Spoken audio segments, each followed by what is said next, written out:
देश के number 1 debate show प्रश्नकाल में आप सभी का बहुत बहुत स्वागत है। सत्ता, शासन और सरकारों के लिए जब पड़ जाता है प्रश्नों का अकाल, हम लेकर आते हैं प्रश्नकाल। रूस और भारत के बीच बड़ा रक्षा समझौता हुआ है। एक अनुमान के मुताबिक ये सौदा करीब 125 लाख करोड़ तक जा सकता है। इनमें से सबसे अहम डील Su-57 फाइटर जेट और S-500 एयर डिफेंस सिस्टम माना जा रहा है। बड़ा सवाल, अब इस डील के बाद चीन, पाकिस्तान और अमेरिका की क्या प्रतिक्रिया होगी?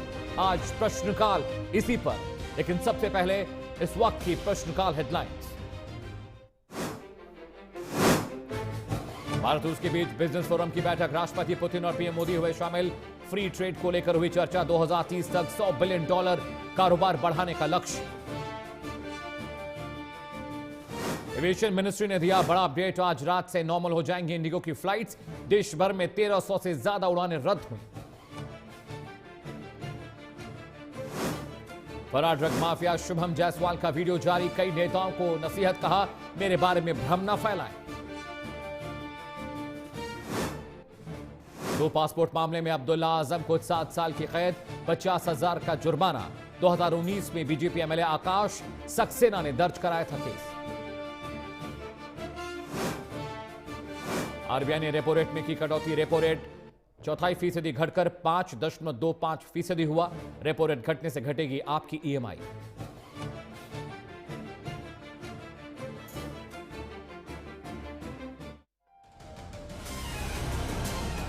प्रश्नकाल अमित सिंह के साथ दिल्ली हेडक्वार्टर से लाइव।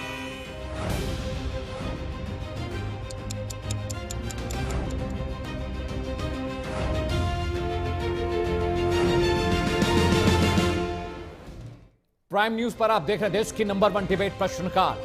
रूस की संसद के निचले सदन स्टेट ड्यूमा ने मंगलवार प्रेसिडेंट पुतिन के भारत आने से पहले एक बड़ी डिफेंस डील को मंजूरी दे दी थी। इस दौरान एक और अहम समझौते पर मुहर लगी, जिसे रेलॉस कहते हैं। रेलॉस यानी reciprocal exchange of logistic support. इसके तहत दोनों देशों की सेनाएं एक दूसरे के मिलिट्री बेस, फैसिलिटीज और संसाधनों का इस्तेमाल और एक्सचेंज कर सकेंगी। इनके विमान, वॉरशिप, ईंधन भरने, मिलिट्री बेस पर डेरा डालने या बाकी लॉजिस्टिक सुविधाओं का इस्तेमाल कर सकेंगे। इस पर आने वाला खर्च बराबर दोनों ही मुल्क मिलकर उठाएंगे। यह समझौता इस साल 18 फरवरी को भारत और रूस के बीच किया गया। पिछले हफ्ते रूसी प्रधानमंत्री मिखाइल मुश्तीन ने इसे संसद में मंजूरी के लिए पेश किया था। इस डील के मायने और मतलब अब समझ लीजिए। इस समझौते के बाद भारत ऐसा पहला मुल्क बन जाएगा जिसका अमेरिका और रूस के साथ सैन्य इंफ्रास्ट्रक्चर साझा करने का समझौता होगा। ये एक डिफेंस लॉजिस्टिक एक्सचेंज प्रोग्राम है। इसके तहत भारत और रूस की सेनाएं एक दूसरे के सैन्य बेस, बंदरगाह, एयरफील्ड और सप्लाई पॉइंट का इस्तेमाल कर सकेंगी। ये सिर्फ ईंधन भरने, मरम्मत, stock refill, medical support, transit और मूवमेंट जैसे कामों के लिए इस्तेमाल होगा। भारत ने ऐसे ही समझौते अमेरिका, फ्रांस, ऑस्ट्रेलिया, सिंगापुर, दक्षिण कोरिया और बाकी देशों के साथ किए हैं। अब रूस भी इसमें शरीक हो गया है। रूस भारत को अपना सबसे एडवांस फाइटर जेट, जिसकी तस्वीर आप टीवी पर देख रहे हैं, Su-57 स्टेल्थ 5th जनरेशन देने को तैयार हो गया। भारत पहले अपने वायुसेना बेड़े को मजबूत करने के लिए विकल्प तलाश रहा है। इसके अलावा भविष्य में S-500 पर सहयोग, ब्रह्मोस मिसाइल का लेटेस्ट वर्जन और दोनों देशों की नौसेनाओं के लिए मिलकर वॉरशिप बनाने जैसी योजनाओं पर भी काम होगा। सबसे पहले राजनीतिक प्रतिक्रियाएं, फिर इस डिफेंस डील की ABCD गेस के जरिए आपको समझने और समझाने की कोशिश करेंगे। नहीं, मैंने पहले भी बताया था कि ये एक बहुत ही महत्वपूर्ण दौरा है राष्ट्रपति पुतिन का भारत में। वो भारत में ये शायद इनके 10वीं विजिट है और ये 23वीं समिट है भारत और रूस के बीच में। और ये सब देखते हुए और इनका जो डेलीगेशन है, इनके वित्त मंत्री है, रक्षा मंत्री है, इनके सेंट्रल बैंक गवर्नर है, ये भी एक बहुत ही भारी डेलीगेशन आए हैं इनके साथ। आपने देखा है कि उनको रिसीव करने के लिए प्रधानमंत्री मोदी जी खुद एयरपोर्ट गए थे। इनका बहुत ही अच्छा संबंध है इन दोनों लीडर्स के बीच और एक बहुत ही अच्छा कार्यक्रम रखा है राष्ट्रपति पुतिन के लिए आज। No, I think these are very important gestures, and I think you must understand that diplomacy is both symbol and substance. The symbolism is very much an important part of our foreign policy outreach. And when the Prime Minister goes to the airport, when he puts him in his own car, when he takes him for a private dinner, when he gives him the Gita translated into Russian, all of these are very significant, symbolic gestures. देखिए, मैं सबसे पहले जो Vladimir Putin है जो रूस के राष्ट्रपति है, उनका हम सभी पार्टियों की ओर से, संसद की ओर से हम उनका स्वागत करते हैं। और भारत और रूस का जो एक रणनीतिक पार्टनरशिप है, एक बहुत ही गहरा पार्टनरशिप है, एक बहुत ही गहरा एक सांस्कृतिक, आर्थिक, डिफेंस, रणनीतिक, राजनीतिक पार्टनरशिप है। और भारत से लेकर आर्कटिक तक ये पार्टनरशिप सीमित है। और मुझे पूरा यकीन है कि व्लादिमीर पुतिन के विजिट के बाद भारत और रूस के बीच में जो रिश्ते हैं वो अधिक मजबूत होंगे। I think it was a very special gesture, a very important gesture that our Prime Minister decided to go to the airport personally to receive President Putin. And I think the importance of the gesture would not have been lost on President Putin. He would have valued it, that Prime Minister is coming to the airport to welcome him and to convey that he attaches the highest importance to the success of President Putin's visit. And surely because of this very good start, very auspicious start to the visit, I'm sure it will be a very successful visit. As you are aware, Prime Minister has been has warmly welcomed him and even given him a private dinner. As regards to India, Russia military and defense technology cooperation is concerned, it is conducted under the military technical cooperation agreement for a 10-year period between 2021 and 2031. I think the whole world is watching the meeting between the two leaders, because first of all, it is a very cordial and bonded relation between India and Russia. Having said that, I would say that 70 years of a good relation and a strategic partner and also a faithful partner for India, where Russia have always stood by India, whether it is in the international arena, whether it was in a war or whether it is in the UN. It has been always been a friend of India and also have helped India in building it as a strong military bases, and in fact even know-how technology have been transferred to India. तो आपने राजनीतिक प्रक्रिया ले ली, experts क्या कह रहे हैं वो भी सुन लिया, प्रश्नकाल के सवाल भी सुन लीजिए। जी हां, प्रश्नकाल के सवाल जिन पर अगले एक घंटे लगातार हम डिबेट करने वाले हैं। सवाल नंबर 1, भारत रूस डिफेंस डील से वर्ल्ड ऑर्डर पर क्या फर्क पड़ेगा, इस विषय पर हम चर्चा जरूर करेंगे अपने विदेशी मामलों के जानकार से। प्रश्नकाल का सवाल नंबर 2, क्या रूस से डिफेंस डील के बाद अमेरिका भारत के रिश्ते और खराब होने वाले हैं। प्रश्नकाल का सवाल नंबर 3, जिस पर हम प्रश्नकाल में डिबेट करेंगे, चर्चा करने वाले हैं। सवाल नंबर 3 कहता है, डिफेंस डील के बाद क्या यूएस पाक को बड़े हथियार देगा, भाई बराबरी जो करनी। और प्रश्नकाल का सवाल नंबर 4, जिस पर हम अपने एक्सपर्ट्स की राय मांगेंगे, उनसे पूछेंगे क्या रूस के दखल से चीन के साथ भारत के रिश्ते और बेहतर होंगे, क्या मामला और बेहतर बनने वाला है। और प्रश्नकाल का सवाल नंबर 5, जिस पर हम चर्चा करेंगे प्रश्नकाल में, क्या भारत पर पश्चिमी देशों की सख्ती बढ़ जाएगी, क्योंकि रूस को कोई पसंद नहीं करता, अमेरिका, फ्रांस, ब्रिटेन जैसे मुल्क पुतिन के खिलाफ रहते हैं। एक बड़ा पैनल मेरे साथ जुड़ रहा है, स्वागत कीजिए। राम पांडे साहब का प्रवक्ता है कांग्रेस पार्टी के, बहुत बहुत स्वागत है डॉक्टर राम। रोहित शर्मा जी मेरे साथ हैं, विदेशी मामलों के जानकार। Rohit sir, welcome to the show, it's always great to have you in the show. R K Bhargava साहब मेरे साथ हैं, डिफेंस एक्सपर्ट है। भार्गव सर, आपका भी बहुत बहुत स्वागत है, good to have you at the show. Taposh Pal ji मेरे साथ कुछ ही वक्त में जुड़ने वाले हैं, बीजेपी के प्रवक्ता है, कुछ टेक्निकल ग्लिच है, जल्दी हमारे साथ होंगे। सबसे पहला सवाल रोहित सर मैं आपसे कर रहा हूं, बहुत बड़ी डिफेंस डील हो गई, मुलाकात हो गई, बात हो गई, भोजन पानी भी हो गया दोनों नेताओं का, लेकिन अब जो पश्चिमी मुल्क है उनके पेट में दर्द शुरू हो गया है। अब जो प्रतिक्रियाएं आनी शुरू हुई हैं, France, Britain, America, NATO countries, European Union, इन सब के पेट में दर्द हो रहा है। भारत कैसे झेलेगा, एक दोस्त के चक्कर में इतने दुश्मन पाल लिए हैं, कैसे होगा? दोस्ती तो दोस्ती होती है ना, दुश्मन ठीक है, दुश्मन तो हमारे जो दुश्मन हैं वो हमें हार्म करेंगे। क्या उन्होंने कभी नहीं किया था? ये वही कंट्री है जिसने हमें 1971 वॉर में इंदिरा जी के टाइम पे कितना सपोर्ट किया था, राइट? अगर रशिया का सपोर्ट डायरेक्ट ना होता, सोवियत यूनियन का सपोर्ट डायरेक्ट ना होता हमारे पास, तो हम 71 वॉर में उतने कॉन्फिडेंटली नहीं लड़ पाते। जीतते तो तब भी, इसमें कोई शक नहीं, लेकिन इतने कॉन्फिडेंटली नहीं लड़ पाते, राइट? दूसरी चीज ये, आप एक चीज देखिए, आपके पास अगर वो वीडियो अवेलेबल है जहां पर प्राइम मिनिस्टर अपने घर के अंदर पुतिन से बात कर रहे हैं, आ रहे हैं पुतिन और उनसे बात कर रहे हैं, बिल्कुल पीछे विजुअल दिखाइए, वीडियो आज भी है, दिखाते हैं। पीछे जो गाड़ी खड़ी है उस पे नजर मारिए, कार कौन सी है? प्राइम मिनिस्टर हमेशा जो चलते हैं वो कौन सी कार में चलते हैं? वो डिफेंडर, लैंड क्रूजर डिफेंडर पे चलते हैं। Yes, PM. और आज जो कार खड़ी थी वो फॉर्च्यूनर खड़ी थी। क्यों खड़ी थी सर? क्यों खड़ी थी? टोयोटा थी ना। तो ये बात भी समझ ही जानी चाहिए कि ये टोयोटा आप देख लीजिए, ये टोयोटा पीछे खड़ी है, फॉर्च्यूनर खड़ी। क्यों? क्योंकि ये जापानीज कार है। राइट। और पुतिन को किसी यूरोपियन कार में नहीं बैठाना था हमने, BMW है, BMW में भी नहीं बैठाना था। राइट। तो इस लेवल पे जाकर के अगर हम दोस्ती कर रहे हैं तो हम दोस्ती निभाना जानते हैं, और इसमें कोई शक नहीं। अब America sir, but I must say, Rohit sir, sorry I am interrupting you, ये एनालिसिस किसी का नहीं था टोयोटा वाला।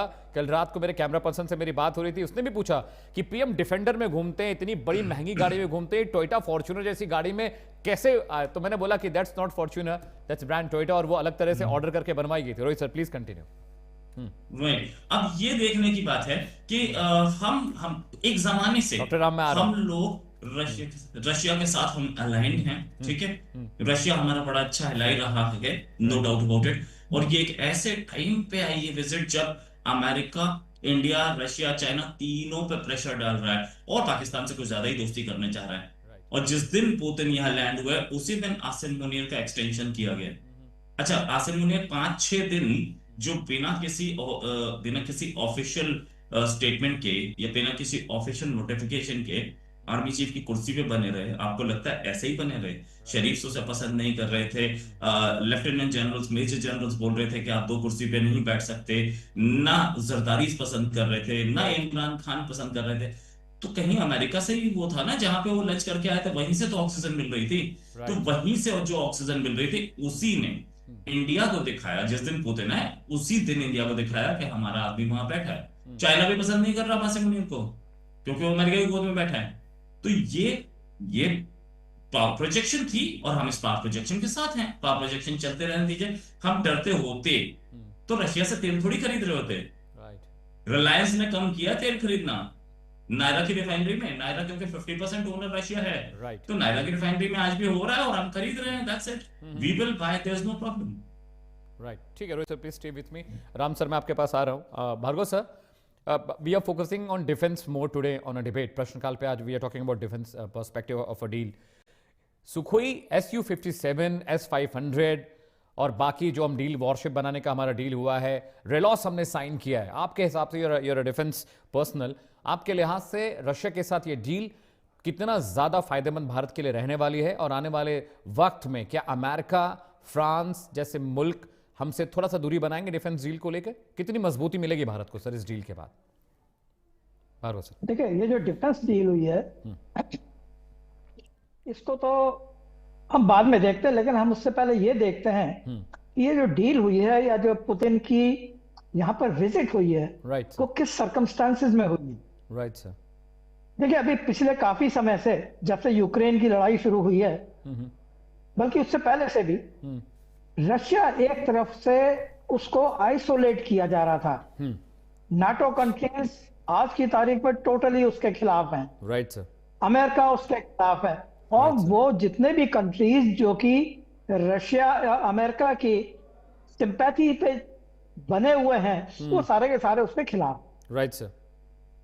दूसरी तरफ भारत का भी हाल उतना तो नहीं, लेकिन काफी कुछ हिंदुस्तान भी, भारत भी एक आइसोलेशन, एक लिमिटेड आइसोलेशन को फेस कर रहा है। क्यों? क्योंकि हम रशिया से ऑयल ले रहे हैं। अमेरिका खुलेआम कहता है कि भाई आपके ऑयल लेने की वजह से रशिया को पैसा मिल रहा है, जिसको लेकर के वो यूक्रेन की लड़ाई में लगा रहा है, और इसीलिए यूक्रेन की लड़ाई आगे खिंच रही है। राइट। ओपनली हो ना हो, लेकिन इस चीज का असर नाटो के ऊपर भी पड़ रहा है। नाटो ठीक है, हमारे खिलाफ नहीं है, लेकिन हमारे साथ भी नहीं है। राइट। और यही चीज है जिसकी वजह से थोड़ा बहुत आइसोलेशन का फर्क हिंदुस्तान के ऊपर भी पड़ रहा है। और अमेरिका तो देखिए, उसने टैरिफ बढ़ा दिया, सारे जितने काम वो कर सकता था कर रहा है, ताकि किसी तरह से इंडिया को अलग थलग किया जा सके। और वो इस चीज के सिग्नल जो बाकी कंट्रीज हैं उनको भी दे रहा है कि भाई तुम भी इनसे दूर रहो। तो ये वो कंडीशन थी जिसके बीच में अभी ये पुतिन और मोदी की मिलना हुआ हैगा, पुतिन का यहाँ पर आना हुआ है। इसको मैं दूसरे नजरिए से ये भी देखता हूं कि जैसे कहते हैं ना, 1+1 2 नहीं हो रहे हैं, यहाँ 1+1 करके 11 हो रहे हैं। यहाँ पर इंडिया का और रशिया का आपस में नजदीक आना इस चीज को सिद्ध करता है कि 1+1 2 नहीं 11 भी होते हैं। अब मैं आता हूं जो आपकी डिफेंस डील है। देखिए डिफेंस डील में आप एक चीज नोट करिए कि हिंदुस्तान ने कभी भी कोई फाइटर एयरक्राफ्ट अमेरिका से नहीं लिया है आज तक। ऑफर आए उसके पास, लेकिन उसने कभी नहीं लिया है। और उसकी वजह होती है, देखिए जब भी कोई कंट्री अपने लिए डिफेंस डील करता है, कोई इक्विपमेंट लेता है, तो वो ये देखता है पहली चीज तो उसका उसके लिए इस्तेमाल क्या है। उसका जब इस्तेमाल करेगा तो कहीं ऐसा नहीं हो किसी समय लड़ाई के बीच में उसकी जो स्पेयर पार्ट है उनकी सप्लाई रोक दी जाए। उसकी कीमत कितनी होगी, मेंटेनेंस, और असेंबलिंग, हमारे अपने जो दूसरे असेंबली सारी चीजें हैं, उसकी टेक्नोलॉजी ट्रांसफर, ये सारी चीजें अमेरिका के साथ हमारे कभी सेट नहीं हुए इस मामले में। जबकि रशिया के साथ में ज्यादातर चीजों में कहीं ना कहीं ये चीज आती रही। हम ये समझते थे कि हमको उसकी अनइंटरप्टेड उसके स्टेल्स की, उसके एमिनेशन की हमको सप्लाई होती रहेगी, और इसीलिए हमने पहले भी रशिया से सामान लिया है।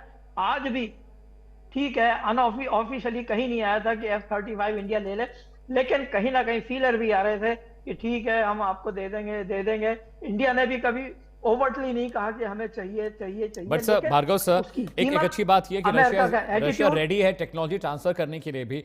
5th जनरेशन का फाइटर जेट है हमारे पास नहीं है sir. It's a good thing for us, right? बात यही है कि रशिया जो भी हमें सामान दे रहा है उसके लिए वो टेक्नोलॉजी ट्रांसफर करने के लिए तैयार है, और जहां मौका लगता है उसको इंडिया में बनाने के लिए, इंडिया में असेंबल करने के लिए भी तैयार है। तो ये चीज सारी वो है जो कि इंडिया को वर्ल्ड मैप के ऊपर आज जो उसकी ताकत है उससे कहीं ज्यादा ताकत उसको देगी अपने ऊपर आत्मनिर्भर होने के लिए, समय आने पर किसी भी तरह के दुश्मन से।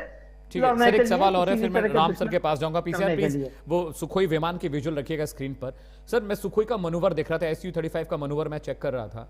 उसकी जो कैपेबिलिटीज हैं, जिस तरह से वो चलता है, जैसे जिस तरह का उसका पेलोड है, जो उसका विंग स्पैन है, जो उसका जो जितने मैक की स्पीड पर वो उड़ता है, हमारे एयरफोर्स को क्या दरकार थी सर इस तरह के 5th जनरेशन? हमारे पास ऐसे जेट्स नहीं है, उसकी दरकार तो थी। राफेल, मुझे लगता है कि राफेल से बेहतर स्थिति होगी अगर Su-35 हमें मिलता है तो, क्योंकि कीमत भी कम है राफेल से। राफेल बहुत महंगा है sir, I've seen the prices. Sir, Bhargava sir.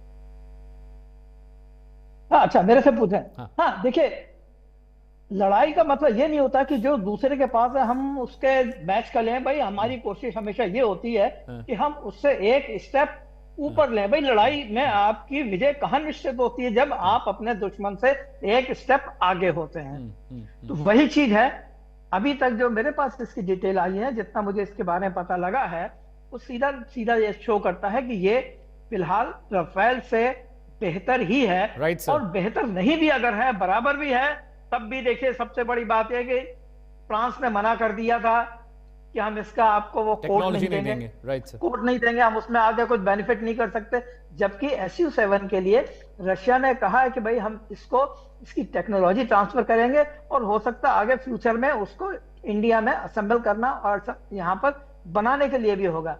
दूसरे फिर एक चीज और होती है, देखिए हथियार की एक कंपनी का हमारे पास हथियार है, दूसरी कंपनी का हथियार है, इनके बीच में आपस में मैच कितना है, आपस में एक दूसरे से वो कितने कंपैटिबल है। भाई हम घर में भी गाड़ी लेते हैं तो ये देखते हैं कि ये जो गाड़ी ले रहे हैं हमारे काम की है नहीं है, इसकी सर्विस हमें कितनी मिलेगी, मिलेगी नहीं मिलेगी, कितनी दूर मिलेगी, इसके स्पेयर पार्ट कितने महंगे हैं या कितने सस्ते हैं। तो वो सारी चीजें अगर हम देखते हैं तो SU-7 हमारे लिए, जिसे कहते हैं कि रशिया के लिए, हमारे लिए भी एक विन विन सिचुएशन है, और इसकी हमें बहुत सख्त जरूरत है, क्योंकि हमें खाली अपने चाहिए नहीं, हमको चाइना के साथ भी मैच करना है। और जो पाकिस्तान के पास चाइना के हथियार आ रहे हैं, या अभी फ्यूचर में पाकिस्तान के पास रशिया के जो हथियार आएंगे, हमको उनसे मैच करना होगा। राम पांडे के पास जा रहा हूं। जरूरी है कि हम एक स्टेप ऊपर जाएं। Fine sir, I'll stay with you, stay with me sir, I'll come to you. Doctor Ram, इतनी बड़ी डिफेंस डील हो गई, राहुल गांधी कह रहे हैं कि भाई विदेशी मेहमान आते हैं तो मुलाकात का वक्त नहीं मिलता, ना मिलने दिया जाता है। मेरा सवाल यह है कि इतनी बड़ी डिफेंस डील हुई है, कम से कम कांग्रेस से किसी प्रवक्ता ने कह दिया होता कि हाँ ये भारत की कूटनीति या भारत के लिए एक बहुत अच्छा टॉक है, क्योंकि इतने बड़े पैमाने पर हमें डिफेंस इक्विपमेंट्स मिल रहे हैं। S-400 का कमाल हमने ऑपरेशन सिंदूर में देखा ही है, हमें उसका एक लेटेस्ट वर्जन मिल रहा है S-500, साथ ही साथ वॉरशिप बनाने के लिए भी दोनों देशों में करार हुआ है। आप कैसे देखते हैं विपक्षी पार्टी होने के नाते? देखिए, भारत का बजट है 50 लाख करोड़ राइट, और डील हुई है 150 लाख करोड़ की। मतलब इससे आप अंदाजा लगा सकते हैं कि ये भारत की जनता को कितना धोखा दे रहे हैं, सीधा सीधा सा आंखों में धूल झोंक रहे हैं। अब 50 लाख करोड़ का है तो 2-5% उसमें हमारा डिफेंस का बजट होगा, तो कितने लाख करोड़ होगा? 5 लाख करोड़, 10 लाख करोड़, उससे तो ज्यादा नहीं है। और डील दिखाई जा रही है 150 लाख करोड़ की। भाई, जब डिफेंस का बजट ही 5-10 लाख करोड़ है और डील हो रही है 150 लाख करोड़ की, तो ये कितना झूठ बोला जा रहा है। दूसरा, राहुल गांधी जी हो या नेहरू जी हो, देखिए भारतीय जनता पार्टी और उनके समर्थक नेहरू जी राहुल गांधी जी को कोसते हैं, आखिरकार उनकी शरण में जाना पड़ता है।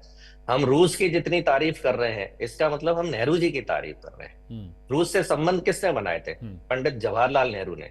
जब वो प्रधानमंत्री बने थे तो उसके 4 महीने बाद ही रूसी प्रमुख को उन्होंने भारत बुला लिया था। 1955 में नेहरू जी रशिया गए थे, दोस्ताना संबंध थे। रूस की सहायता से Bokaro steel plant, Bhilai steel plant, MiG, कई चीजें हमको मिली। और जब 1971 का युद्ध हुआ तो सबसे ज्यादा हमारे साथ में रूस खड़ा था। जो भारतीय जनता पार्टी और उनके समर्थक हमेशा विरोध करते हैं कि 70 सालों में कुछ नहीं हुआ। आज आपने 80-90 देशों की यात्रा की, 80-90 देशों के राजनयिकों को अपने पास बुलाया, हिंदुस्तान बुलाया, क्या फायदा हुआ? 90 देशों की यात्रा करने के बाद डॉलर 90 रुपए के बराबर हो गया। कहते हैं ना, एक के साधे सब सदे, सब साधे सब जाए। भारत ने सबके साथ गुटनिरपेक्षता रखी, लेकिन रूस के साथ दोस्ती थी।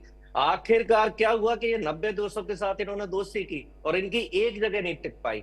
नेहरू जी ने रूस से दोस्ती की, वो आज तक चल रही है और रूस आज भी साथ देने को तैयार है। और आज आप भी रूस को धोखा दे रहे हैं। जब अमेरिका ने कहा कि रूस से तेल खरीदना बंद करो, तो रिलायंस ने कम कर दिया और भारत सरकार ने भी कम कर दिया।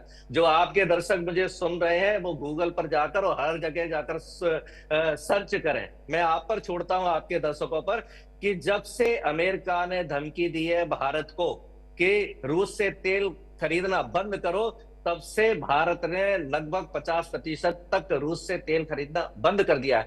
रूस हमें बहुत सस्ता तेल दे रहा था, रूस से हमें बहुत फायदा हो रहा था। मनमोहन सरकार के समय $160 प्रति बैरल तक पहुंच गया था, जो आज मात्र $60 प्रति बैरल के आसपास है। मतलब भारत की जनता को आज 30-40 रुपए प्रति लीटर में पेट्रोल डीजल मिल सकता है, वो 100 रुपए में मिल रहा है।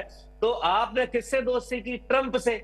ट्रंप को कहा सनातनी है, ट्रंप के लिए पूजा की। अब की बार ट्रंप सरकार, ट्रंप मेरा पक्का दोस्त है, ट्रंप बचपन का दोस्त है। ट्रंप की रैली भारत में, ट्रंप की रैली आपने अमेरिका में। तो ये आपका नाटक अब क्यों कह रहे हैं कि अमेरिका इससे चिढ़ रहा होगा? अभी तो कहते थे कि आप ट्रंप हमारा दोस्त है, और जो ट्रंप कहता है कि मैंने युद्ध बंद करा दिया, जो ट्रंप को आप अपना दोस्त कहते थे, वो 50% तक उसने टैरिफ लाद दिया। और उस 50% टैरिफ का परिणाम है कि हमारी एक्सपोर्ट कंपनीज को नुकसान हुआ और डॉलर 90 रुपए का पहुंच गया। चीन को आपने झूला झुलाया, कहा चीन हमारा पक्का दोस्त है, चीन को आपने खूब झुलाया, चीन की खूब खातिरदारी की। तो क्या कारण है कि आप जिससे दोस्ती करते हो वो आपको धोखा देकर जाता है? देखिए, दुनिया की मजबूरी है, कोई भी देश भारत के साथ संबंध खराब नहीं करेगा। उन्हें व्यापार करना है, उन्हें भारत में अपना सामान बेचना है, भारत को अपना सामान बाहर बेचना है। लेकिन बात यह होती है कि हम निर्यात कितना कर रहे हैं और आयात कितना कर रहे हैं। आज हम देखिए, रूस 15 गुना हमको निर्यात कर रहा है। मतलब हम $4 बिलियन का केवल रूस को निर्यात कर रहे हैं और रूस करीब $65 बिलियन का हमें भेज रहा है। तो रूस को तो 15 गुना फायदा हो रहा है ना। तो अभी डिफेंस डील हो रही है 150 लाख करोड़ की, तो हम रूस से सामान खरीदेंगे ना, तो उसमें फायदा तो रूस को हो रहा है। हम रूस को बेच क्या रहे हैं, हम रूस को भेज क्या रहे हैं, उसमें हमारा फायदा क्या हो रहा है? तो अभी हमारे देश की आबादी 140 करोड़ है, तो दुनिया को अपना सामान भारत में बेचना है, भारत में लाना है। लेकिन एक्चुअल फायदा कब होता है, एक्चुअल जीडीपी कब बढ़ती है? जब हम निर्यात ज्यादा करते हैं, लेकिन हम दुनिया से आयात कर रहे हैं।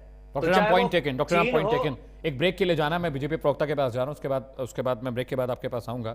तपोश पाल, कांग्रेस पार्टी के प्रवक्ता ये आरोप लगा रहे हैं कि डिफेंस डील का जो हमारा सर्कल है, सरकमफ्रेंस बहुत कम है, बढ़ा चढ़ा के दिखाया जा रहा है। हालांकि जो डील होती है ये सालों में होती है, टुकड़ों में होती है, सेक्शंस में आते हैं। जब भार्गव सर थोड़ा सा भौचक्का रहे इस बात पे, तो मैं समझ गया था कि वो क्यों इस तरह का एक्सप्रेशन दे रहे हैं। जब कोई डिफेंस डील होती है तो वो 10 साल, 15 साल, 20 साल की डील होती है, टुकड़ों में आता है। पहले 10 खेप आ गई, 15 आ गई, 20 आ गई, टेक्नोलॉजी आया, फिर defence coding I, assembling coding आती है, उसके स्केचेस आते हैं, ट्रेनिंग होती है, फैसिलिटीज़ इंस्टॉल की जाती हैं, वहाँ से एक्सपर्ट्स आते हैं, हमारे इंडियन जो पायलट्स हैं, जो हमारे टेक्नोलॉजी में काम कर रहे लोग हैं, उनको ट्रेनिंग देते हैं। इट टेक्स लॉन्ग टाइम, ये बहुत लंबा एक डायस्पोरा है जो बहुत वक्त लेता है।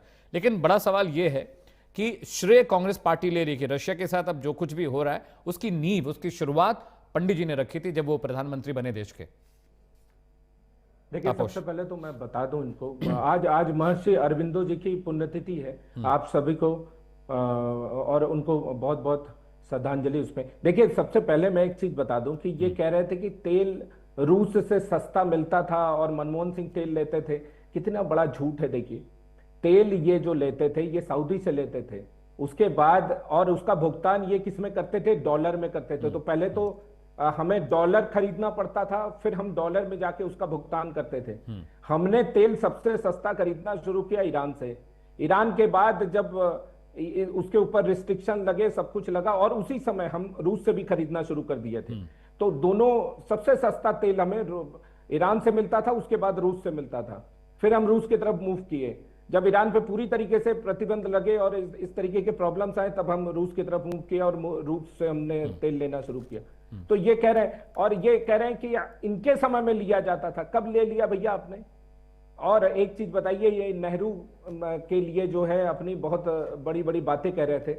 नेहरू और बाबर में आप बताइए कोई समानता है?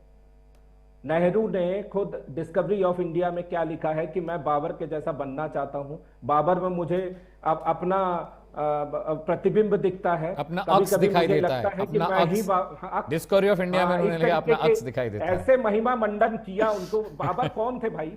और बाबरनामा में ये लिख के रखे थे कि हमने हिंदुओं के मंदिर तोड़े हैं, हमने इस देश में सबसे ज्यादा जुल्म किए हैं और इसके लिए हमें जो है बरकत मिलेगा।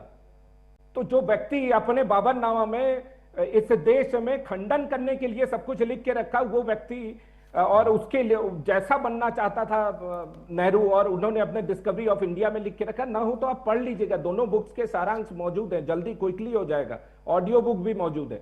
तो देखिए, दिक्कत इस बात की ये है कि आज की डेट में कांग्रेस को ये नहीं मालूम है कि उनके नेताओं ने कैसे कैसे कृत्य करके रखे हुए। और ये अभी कह रहे थे कि नेता विपक्ष हैं तो परंपरा का पालन करना चाहिए। देखिए, परंपरा कहां दिखती है? आप जब सरकार और विपक्ष एक साथ खड़ी होती है ना, तो देश दिखता है। राहुल गांधी जाके जो है विदेश में अल्हान उमर के साथ मिलते हैं, पाकिस्तानी प्रतिनिधि मंडल के साथ मिलते हैं। अल्हान उमर वो थे जो कि पीओके में, पाकिस्तान के साइड में मुजफ्फराबाद में जाके वहां से उन्होंने बयान दिए थे कि हाँ, ये जो है इसके पक्ष में होना चाहिए और इंडिया विरोधी गतिविधियां चलाते हैं। राहुल गांधी वो व्यक्ति हैं जो कि सिंसियर ही नहीं है, 15 अगस्त में गायब रहते हैं। आप देश के लिए हैं। और LOP of what? Leader of opposition leader है ना, कहां के हैं? भारत के। तो भारत विरोधी बयान क्यों देते रहते हैं भाई? भारत के स्वतंत्रता जब समारोह होता उसमें गायब है, यहां के सारे की प्रोग्राम्स में आप गायब हैं, आपका कहीं प्रेजेंस ही नहीं मिलता है। देखिए, मैं एक चीज बता दूं, ये जो डिप्लोमेसी है ना, ये सीनियर लीडर्स करते हैं, कोई टूरिस्ट लीडर्स नहीं करते हैं। और ये स्टेट क्राफ्ट की चीजें हैं, इसमें जो है कोई पर्यटन और ये इस तरीके की चीजें नहीं है। जो ये डिप्लोमेसी की जो जगह है, जो कि सीरियसनेस है, जहां पे इंडिया के प्रतिनिधित्व करने की जगह है, वहां पे ये सेल्फी ढूंढने की कोशिश कर रहे हैं। तो राहुल गांधी का ये बहुत बड़ा दुर्भाग्य है। और आप बता दीजिए, जिस समय 2008 में जॉर्ज बुश आए थे, उस समय आडवाणी जी नेता विपक्ष से थे, उनके साथ मीटिंग कराया था आपने। ओबामा जिस समय आए थे, उस समय नेता विपक्ष जो थे, उनके साथ आपने मीटिंग कराया था। अभी जब पुतिन खुद आए थे, उस समय अरुण जेटली थे नेता विपक्ष, उनका आपने मीटिंग कराया था। मुंह उठा के चले आए कि हाँ परंपरा है। कौन सी परंपरा आपने निभा लिया भाई? मनमोहन सिंह जिस समय प्रधानमंत्री थे, उनको प्रधानमंत्री नहीं समझा जाता था। सोनिया गांधी और राहुल गांधी सबसे ज्यादा प्रोटोकॉल तोड़े हैं, और उनको जो है सबसे ज्यादा पहले जाके सोनिया गांधी हाथ मिला लेती थी। किस आधार पे आप हाथ मिलाते थे? आप संवैधानिक पद पे थे, केवल एक पार्टी के अध्यक्ष है ना आप। इस देश में प्रधानमंत्री पद का अगर किसी ने मजाक उड़ाया तो वो है राहुल गांधी और सोनिया गांधी। पपौती समझ के रख दिया था इन्होंने पीएमओ को और पीएम को। ये दुर्भाग्यपूर्ण है। ठीक है तपोश, एक ब्रेक के लिए जा रहे हैं। तमाम मेहमान साथ बने रहेंगे। तपोश पाल बीजेपी प्रवक्ता हैं, डॉक्टर राम पांडे कांग्रेस का पक्ष रख रहे हैं, रोहित शर्मा जी फॉरेन एक्सपर्ट हैं, आर के भार्गव साहब हैं डिफेंस एक्सपर्ट। प्रश्नकाल के अगले हिस्से में जब ब्रेक के बाद हम लौटेंगे तो ये समझने और जानने की कोशिश करेंगे कि इस डिफेंस डील के बाद जो पश्चिमी मुल्क हैं उनका नजरिया भारत के लिए कैसा हो जाएगा, और क्या पाकिस्तान अमेरिका अब और करीब आने वाले हैं रशिया के साथ डिफेंस डील के बाद। छोटा सा ब्रेक ले रहे प्रश्नकाल में, अगले हिस्से में मिलते हैं, कहीं जाइएगा।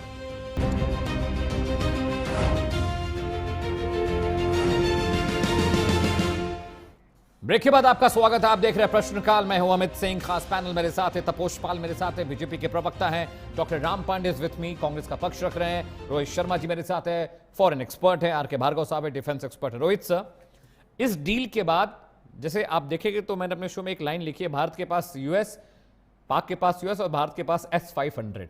क्या पाकिस्तान अमेरिका की जो ट्यूनिंग है इस डील के बाद चेंज होती आपको दिखाई दे रही है? क्या रशिया से चिढ़कर अब अमेरिका पाकिस्तान को और ज्यादा सामरिक रूप से मजबूत करने की कोशिश करेगा, या चीजें न्यूट्रल रहेंगी जैसी हैं वैसे ही देख रहे हैं? अफगानिस्तान की भूमिका अब कितनी बहुत इंपॉर्टेंट होने जा रही है इस डील के बाद? How do you see it Rohit sir? India का रशिया से कोई भी रिलेशन रहे, पाकिस्तान अमेरिका रिलेशन अलग रहेगा, क्योंकि पाकिस्तान चाइना के हाथ में जा रहा था और वो अमेरिका को पसंद नहीं था। पहली चीज, when it comes to selling arms, तो आप ये देखिए कि आप भी एक लंबे अरसे से जर्नलिज्म में हैं। आतंकवादियों के हाथ में कौन से वेपन्स मिलते थे? AK-47, AK-56। हम जब से काबुल छोड़ के भागा है अमेरिका, इतने सारी M4 राइफल्स रख दी थी कि अब वो M4 राइफल्स आतंकवादियों के हाथ में पहुंची और उन्हें M4 में ज्यादा मजा आने लगा। चाय की दुकानों पे रोहित सर, चाय की दुकानों पे मिलते हैं अफगानिस्तान में M4 राइफल्स, परचून की दुकानों पे मिल जाएंगे। तो ये कितने दिन चलेंगी? इसके बाद M4 राइफल्स का ऑर्डर जाएगा।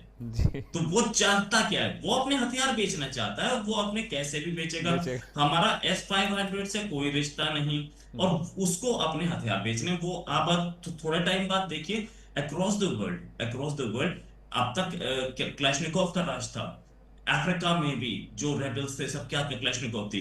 अब M4 वहां पहुंचेगी, ये लोग इस लेवल पर उसे बेच रहे हैं। तो धीरे धीरे करके अमेरिका हथियार मार्केट में घुस रहा है, लेकिन इंडिया का क्या रिश्ता? अच्छा, कुछ चीजें जो बोली गई इससे पहले भी मैं ये देख रहा था कि सस्ता तेल इंडिया खरीद रहा था, अब नहीं खरीद रहा। सस्ता तेल सिर्फ रिलायंस ने खरीदना बंद किया है, बाकी नायरा जिसका 50% ओनर रशिया है वो अब पी ले। इंडिविजुअल कंपनीज पे अमेरिका सैंक्शन लगा रहा था। जिन कंपनीज को डर लगा कि अमेरिका और यूरोप सैंक्शन लगा देंगे और हमारा तेल बिकना बंद हो जाएगा, उन्होंने रोक दिया है। कंट्री ने नहीं रोका है, अभी कंट्री में आ रहा है तेल। नायरा की रिफाइनरी जिसका ओनर 50% रशियन कंपनी है, वो आराम से बेच रही है, जितना चाहिए उतना ले लीजिए। और नायरा के नाम पे कुछ और भी वो हेरा फेरी है, वो कुछ और कंपनीज भी ले लेते हैं। साथ में एक चीज और कि चाइना हमेशा से धोखेबाज रहा है। तो चाइना ने धोखा दिया तो क्या नेहरू जी को नहीं दिया? पंचशील के हिंदी चीनी भाई भाई के वो नारे लगे और उसके बाद इंडिया पे अटैक कर दिया। तो झूला झुलाया, उसके बाद इंडिया को धोखा दे दिया। चाइना हमेशा से धोखाबाज रहा है, वो हम हमेशा देखते रहे। लेकिन इस बार एक बार हमने बहुत क्लियरली दिखाई है कि हमें रशिया से बहुत कुछ चाहिए। रशिया देने के लिए भी तैयार, अगर हम ये टेक्नोलॉजी नहीं लेंगे। 1962 वॉर की बात कर लेते हैं। यही रशिया था जिसने MiG-21 की डिलीवरी डिले कर दी थी चाइना के कहने पे। 62 वॉर चाइना के कहने पे MiG-21 की डिलीवरी डिले की गई थी। Right sir. क्यों डिले की गई थी? क्योंकि उसको चाइना की जरूरत थी क्यूबन मिसाइल क्राइसिस में। राइट। ये टॉपसी टर्वी गेम कभी भी हो सकते हैं, मैं मानता हूं। चाइना पे भी भरोसा नहीं किया सकता और किसी कंट्री पे नहीं किया सकता, लेकिन टेक्नोलॉजी ट्रांसफर आ रहा है। हम Su-57 इंडिया में बनाएंगे तो तब तो डिले नहीं होगा, तब तो हमारा खुद का बना होगा। ये मेक इन इंडिया, अब मैं कहता हूं 1950 में आना चाहिए था, जो शायद अब लेट आ रहा है। लेकिन अगर हमारा इम्पेटस इस चीज पे है कि अमेरिका से बना बनाया सामान लेने की जगह हम अपने घर में बनाएं, तो ये मेरे हिसाब से बहुत बढ़िया चीज है। इससे अमेरिका भी घबराएगा, चाइना भी घबराएगा, सब घबराएगा। ठीक है रोहित सर। भार्गव सर, अभी तक हम टू फ्रंट वॉर की बात करते थे। जब हम बात करते थे, हमारे जो एक्सपर्ट्स भी हैं, हमारे जो डिफेंस पर्सनल हैं, वो कहते थे हमें तभी हम चाइना और पाकिस्तान से एक साथ जंग में मुब्तला हो सकते हैं, सिचुएशन ऐसी बन रही है। सर अब 3 फ्रंट वॉर है, Bangladesh is also getting ready, वो भी अपनी कमर कस रहा है। रोहित सर कल भी बता रहे थे, जो हम डिबेट कर रहे थे, तो ये 3 फ्रंट वॉर की सिचुएशन आ रही है, तो कम से कम डिफेंस हमारा बहुत मजबूत होना चाहिए, क्योंकि बांग्लादेश को फ्यूल करने वाला कौन है सभी जानते हैं। बांग्लादेश के साथ चाइना भी खड़ा हो जाएगा, पाकिस्तान भी खड़ा हो जाएगा और अमेरिका भी खड़ा हो जाएगा बांग्लादेश के साथ। तो अब जो सिनेरियो बन रहा है 3 फ्रंट वॉर सिचुएशन में, भारत के लिए अब क्या स्थिति आप देख रहे हैं आने वाले वक्त में, और क्या defence deal is more than enough for it, और आपको लगता है कि एस्केलेशन होने वाला है आने वाले कुछ सालों में? देखिए, जो अभी हम ये जो भी इक्विपमेंट ले रहे हैं रशिया से, right, जैसे मैंने पहले कहा कि जो भी सामान लेते हैं इस तरह से लेते हैं कि हम दुश्मन से एक कदम आगे हों, या जो भी हमारे प्रोबेबल दुश्मन हैं उनसे हम एक कदम ऊपर हों। तो इसलिए हम जो ले रहे हैं सामान, वो सारा वो ले रहे हैं जो हमको दुश्मन से एक दर्जा ऊपर रखता है। Right sir. ये तो एक बात है। अभी जो रहा 3 फ्रंट वॉर का बात, तो मैं जो समझता हूं आज की तारीख में चाइना, देखिए चाइना क्या है, चाइना मिलिट्री पावर तो है, लेकिन इंडिया के साथ में उसकी राइवलरी जो है वो इकोनॉमिक है। चाइना जहां तक है खुद कभी भी इंडिया के साथ में लड़ाई का रिस्क मोल नहीं लेगा। क्यों? क्योंकि उसमें उसको भी नुकसान है, इंडिया को तो जो होगा होगा। चाइना के पास दूसरे 2 हथियार मौजूद हैं, पाकिस्तान भी और नाउ बांग्लादेश भी, जिनको इस्तेमाल करके बिना अपना कोई नुकसान किए वो हमें नुकसान पहुंचा सकता है।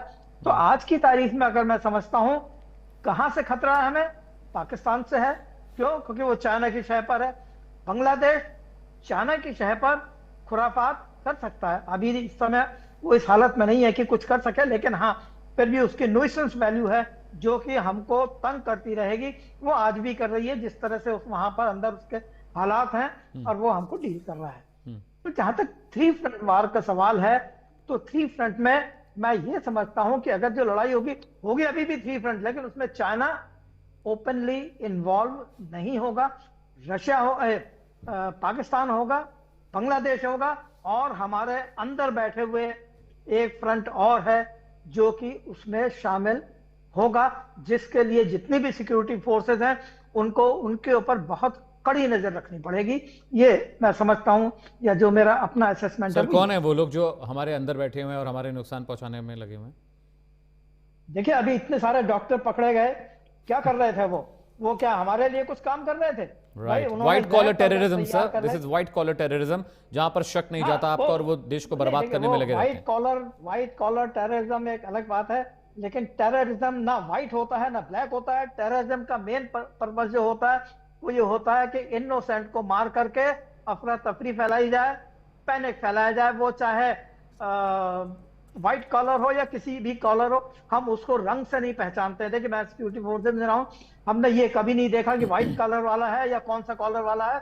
सीधी बात यह है कि जिसने अफरा तफरी फैलाने की कोशिश की, जिसने पैनिक फैलाने की कोशिश की, देश के अंदर वो हालात पैदा करने की कोशिश करे जिससे सिक्योरिटी फोर्सेस, गवर्नमेंट और पब्लिक तीनों का ध्यान डाइवर्ट हो, वो आतंकवाद है। ठीक है सर, एक सवाल मेरा तो इसलिए मैं जो कहता हूँ ये भार्गव सर कि उसमें भाई देखिए डॉक्टर भी हैं, हाँ इंजीनियर भी हैं, स्टूडेंट भी हैं, बहुत सारी महिलाएं भी हैं, they are all together in terrorism. हम कहते हैं ना अर्बन नक्सल भी हैं। वो क्या करते हैं भाई, बैठे हुए हैं, आपके शब्दों में वही व्हाइट कॉलर वाले हैं, बैठ करके पब्लिक को बरगलाते हैं।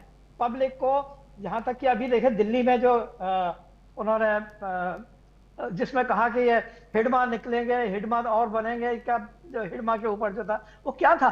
ये अर्बन नक्सल थे जो कि बाहर निकल करके आए थे, जिन्होंने उनकी विचारधारा को आगे फैलाने की कोशिश करी, ये बताने की कोशिश की कि नक्सल को हम खत्म नहीं होने देंगे। ये भी दुश्मन है जिनके पीछे देखिए आज जो भी नक्सल इफेक्टेड एरिया है उसमें कितनी सिक्योरिटी फोर्सेस लगी हुई हैं, बहुत हैवीली सर। क्या कर रही हैं? उनके पास छत्तीसगढ़ पूरा फोर्सेस से भरा हुआ है, पैरस से, हाँ पूरा फोर्सेस से भरा हुआ है। हमारा ध्यान वहां भी लगा हुआ होता है, राइट। पीछे जिस समय हम सीमा पे लड़ रहे होंगे वहां के आदमी क्या कर रहे होंगे। देखिए पीछे भी ये इंसिडेंट हुए हैं जहां पर की रेलवे लाइन तोड़ दी गई, जहां रोड के बीच में खड्डे कर दिए गए ताकि आर्मी की व्हीकल मूव ना कर पाए। ये क्या है? ये वही है थर्ड फ्रंट जिसको हमको जिससे लड़ने के लिए तैयार रहना पड़ेगा। सामने जो सीमा पर दुश्मन है उसे तो हम पहचान लेते हैं, उसकी गोली हमारी तरफ आती है, हमारी गोली उसकी तरफ जाती है, लेकिन ये जो अंदर बैठे हुए हैं ये सबसे बड़ा खतरा है, सबसे बड़ा डर है। ठीक है सर, एक मेरा सवाल था 2023 में रजनीवाला नाम की एक टीचर थी, उनकी हत्या कर दी गई थी, रोहित सर आपको याद होगा। और जो हत्या हुई थी वो जो लड़के थे बहुत छोटे थे सर, वो 15 साल 16 साल के बच्चे थे जो स्कूल में पढ़ाई के बहाने आए और रजनीवाला को पॉइंट ब्लैंक पे शूट किया। वो स्टोरी हम करने के लिए गए तो वहाँ पर जो स्टूडेंट हमें स्कूल में मिले उन्होंने हमको धमकाया, बोले जैसे रजनीवाला गिरी हैं आप भी गिर जाएंगे। फिर वहाँ से जाने के बाद राम सर सुनिएगा, आपके लिए भी बहुत सवाल आपके लिए है। उसके बाद सर हम सोपिया से भागते भागते पुलवामा पहुंचे और वो बच्चे बाइक से हमारा पीछा कर रहे थे और उन्होंने फिर हमारे होटल तक हमारी रैकी की और उन्होंने और हमारे कैमरा पर्सन को उन्होंने बोला चिल्ला के बालकनी से अपने कि कश्मीर में रहोगे ढूंढ लेंगे तुम्हें। तो सर एक वो टेरर का एक मॉड्यूल था और अब एक टेरर का जो मॉड्यूल है सर वो बहुत डिफरेंट है अलग अलग एस्पेक्ट्स में। रोहित सर, अब ये जैसे आप सब्जी उगाते हैं, they are fertilising terrorism in different ways. वो अलग अलग तरीके से उगा रहे हैं सब्जियों की तरह आतंकवादियों को, महिलाओं को ट्रेनिंग कर रहे हैं, बच्चों को ट्रेनिंग दे रहे हैं, जो डिफेंस पर्सनल्स की बेवा हैं कश्मीर में उनको ट्रेनिंग दे रहे हैं, जो गरीब है उनको ट्रेनिंग दे रहे हैं। They are making a army of a terrorist in valley sir. वो कैसे कंट्रोल हो पाएगा? क्योंकि जब पीठ पे छुरा तो वही मारेंगे हमारे। देना चाहूंगा इसका जवाब मैं भी देना चाहूंगा। राइट सर, बताइए। अच्छा देखिए सबको प्लीज कंटिन्यू। आज जो कंटिन्यू सर, प्लीज कंटिन्यू। हाँ sir please continue. Bhargava sir नहीं, भार्गव साहब प्लीज कंटिन्यू। अच्छा हाँ मैं बोलूं ना? हाँ sir, Bhargava sir please go ahead. Rohit sir will say after. अच्छा हाँ देखिए 370 हट गई, बहुत अच्छी बात है। उसके बाद हालात में बहुत भारी चेंजेस हुए हैं, लेकिन जो मैंने देखा है वो ये देखा है कश्मीर चेंज हुआ है, लेकिन कश्मीर के बहुत से लोगों का जो सोचना है वो चेंज नहीं हुआ है। कश्मीर के लोगों में, काफी लोगों में आज भी वही चीज है जो 370 हटने से पहले थी। आज भी वहां पर बच्चे वो नहीं है जो पत्थर फेंकते हैं, लेकिन वो बच्चे, ये देखिए मैं डॉक्टरों का लेता हूं, आपको एग्जांपल देता हूं। ये डॉक्टर, इनकी उम्र क्या थी तब? या तो लेट 30s में थे, अर्ली 30s में थे। 28 साल 26 साल सर, 30 साल ये एज थी। हाँ वही मैं कह रहा हूँ। इसका मतलब सब 95, 93, 94 यानी ये लेट 90 से पैदा हुए थे। तो जिस समय पैदा हुए वहां पर क्या हालात थे? इन बच्चों के दिमाग में, इन बच्चों ने जो सोसाइटी को देखा है, वहां पर जो हिंदुस्तान के अगेंस्ट में नारे लगते हुए देखे, वो इनके दिमाग में जाकर के कीड़े की तरह बैठ गए। और वो जो उस समय थी, जो वो कहते हैं ना फॉर्मेटिव एज होती है जिसमें कि दिमाग के ऊपर बड़ी जल्दी असर होता है, वो लेकर के इन डॉक्टरों को जो भी थे जो वहां उस समय रहे, 18-20 साल की उम्र तक रहे, उन्होंने सारा देखा, उनके दिमाग में ये बैठा हुआ था, इसलिए उनको रेडिकलाइज करना बहुत आसान था। और आज भी मैं कहता हूं कि बहुत से ऐसे होंगे जो उस समय के रहे होंगे, उनको रेडिकलाइज किया जा सकता है। और मैं कहता हूं कि आगे भी रेडिकलाइज उनको भार्गव सर ज्यादा वक्त नहीं है रोहित सर के पास। रोहित सर, ये इस तरह की जो अब ब्रिंगिंग और नैरेटिव वैली में की जा रही है, क्योंकि भार्गव सर ने बहुत लंबे समय तक वैली में ऑपरेट किया है, इसलिए मैंने उनसे ये सवाल पूछा। ये बहुत लंबे वक्त तक श्रीनगर में रहे, सोपिया, पुलवामा, सब जगह ऑपरेट इन्होंने किया है। तो रोहित सर, एक ये भी तो प्रॉब्लम है कि हम डिफेंस अपना स्ट्रॉन्ग कर ले, लेकिन घर के अंदर ही हमारे यहाँ हालत खराब है। 1 minute to you sir, 60 second. Internal front से टैकल किया जाएगा, जा रहा है। इंटरनल फ्रंट को ऐसे टैकल नहीं कर सकते बंदूक से, बिल्कुल क्लियर वर्ड्स में। पंजाब हैज शोन कि पंजाब में जो टेररिज्म थी वो आलम हम लोगों को पंजाब ने बताया था, दिखाया था कि इस आतंकवाद से जो टैकल की जाएगा वो आर्मी टैकल नहीं कर सकती, क्योंकि आर्मी को ये नहीं पता कि लोकल एरिया इंटेलिजेंस का सपोर्ट नहीं होता। दूसरी चीज, आर्मी को ये नहीं पता कि आर्मी कौन है कौन नहीं है, लोकल पुलिस करती है।